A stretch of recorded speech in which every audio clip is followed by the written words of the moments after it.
ప్రశ్నించి తెలంగాణ రాష్ట్రానికి రావాల్సిన నిధులు ఇవ్వకుండా అవమానించి తెలంగాణ అభివృద్ధిని అడ్డుకున్న మీరు ఇవాళ వచ్చి తెలంగాణలో సీట్లు కావాలి, ఓట్లు కావాలని అడుగుతున్నారంటే మీకు ఎంత ధైర్యం అని నేను అడుగుతున్నా.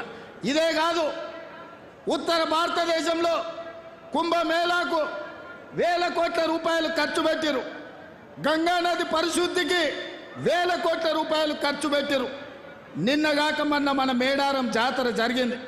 ఇప్పుడే మా అక్కని సీతక్కని అడిగిన, అక్క మేడారం జాతరకు కేంద్ర ప్రభుత్వం ఏమిచ్చిందంటే ముష్టి 3 కోట్లు ఇచ్చిండ్రు, మనం అవి వాడుకోలేదు. 150 కోట్లు మన రాష్ట్ర ప్రభుత్వం ఇచ్చిన ఖర్చు పెట్టి మేము అభివృద్ధి చేసామని అక్క చెప్పింది.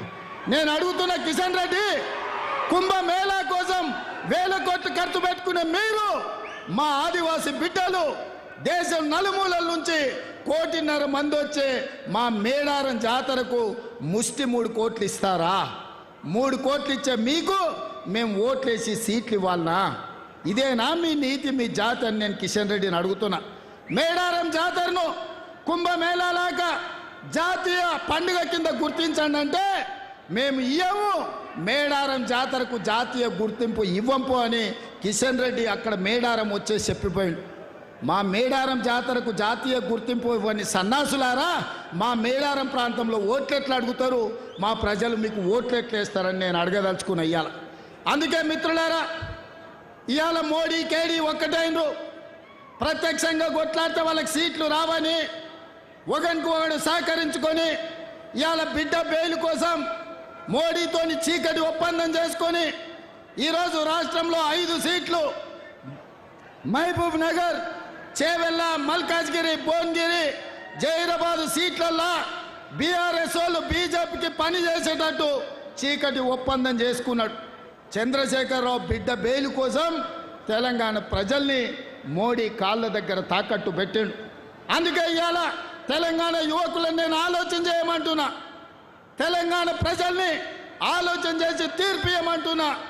ఇవాళ తెలంగాణ ఆడబిడ్డలకు హక్కు లేవు, తెలంగాణ ఆడబిడ్డల్ని అవమానించిన చరిత్ర. ఉమ్మడి రాష్ట్రాలలో తెలుగు మాట్లాడే వాళ్ళు 42 మంది ఎంపీలు ఉంటే నరేంద్ర మోడీ 1 మంత్రి పదవి ఇచ్చాడు. గా బోడీ గుజరాత్లో 26 మంది ఎంపీలు ఉంటే 7 పార్లమెంట్లు ఇచ్చాడు, 7 మంత్రులు ఇచ్చాడు. ఉత్తరప్రదేశ్లో 60 మంది ఉంటే 12 మంది ఇచ్చాడు. నేను అడుగుతున్న నరేంద్ర మోడీని తెలంగాణ ప్రజల తరఫున, మా తెలుగు మాట్లాడే వాళ్ళు పార్లమెంట్లో 42 మంది ఉంటే ఏకాకిగా ఏకలింగం 1 ఇస్తావు ఎట్లా? నీ ఉత్తరప్రదేశ్కు 12 ఇస్తావు, నీ గుజరాత్కు 7 ఇస్తావు.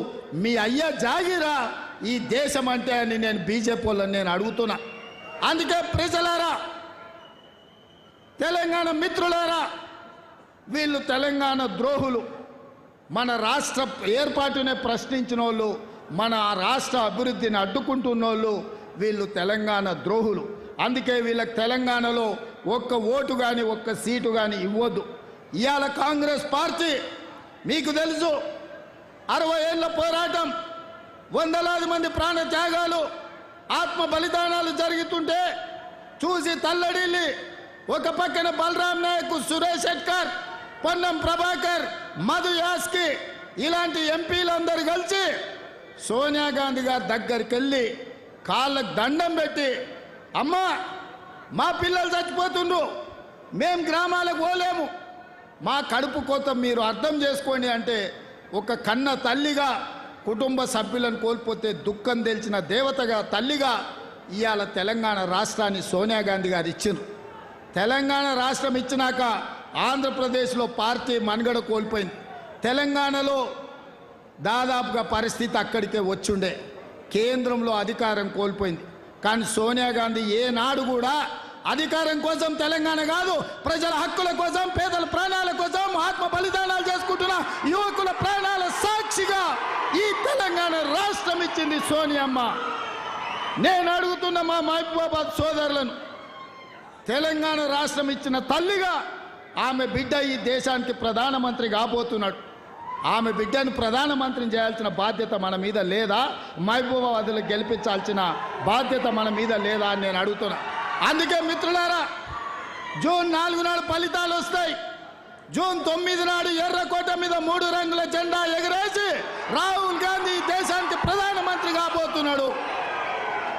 ఆ పండుగలో 14 మంది ఎంపీలను నేను, మా తుమ్మల గారు, మా పొంగులేటి గారు 14 మందిని ఎంబడి పెట్టుకొని ఆ పండుగకు పోవాలి, మీరు మద్దతు ఇవ్వాలి అని నేను అడుగుతున్నా. ఇదేమన్నా తప్ప అని మిత్రులను నేను అడుగుతున్నా. ఇది సోనియమ్మ తెలంగాణ ఇచ్చిన తల్లి. రేపు ఆమె బిడ్డ ఈ దేశానికి ప్రధానమంత్రి కాబోతున్నాడు. కన్యాకుమారి నుంచి కశ్మీర్ వరకు 150 రోజులు 4000 కిలోమీటర్లు మండు టెండల్లో, మంచు కొండల్లో దళితుల కోసం, గిరిజనుల కోసం, ఆదివాసుల కోసం, మైనారిటీల కోసం, మహిళల కోసం అకుంఠిత దీక్షతో పాదయాత్ర చేసి ప్రాణాలకు తెగించి పోరాడిండు మన రాహుల్ గాంధీ. మణిపూర్ మండిపోతుంటే మణిపూర్ నుంచి ముంబై వరకు 6700 కిలోమీటర్లు సుదీర్ఘమైన ప్రయాణం చేసి ప్రజల మధ్యలోకి వచ్చిండు. ఇంతకంటే ప్రజల కోసం కొట్లాడే నాయకుడు ఈ దేశంలో ఉన్నాడా? మరి అట్లాంటి నాయకుడికి అండగా నిలబడాల్సిన బాధ్యత 4 కోట్ల తెలంగాణ ప్రజల మీద ఉన్నదా లేదా ఆలోచన చేయండి మిత్రులారా.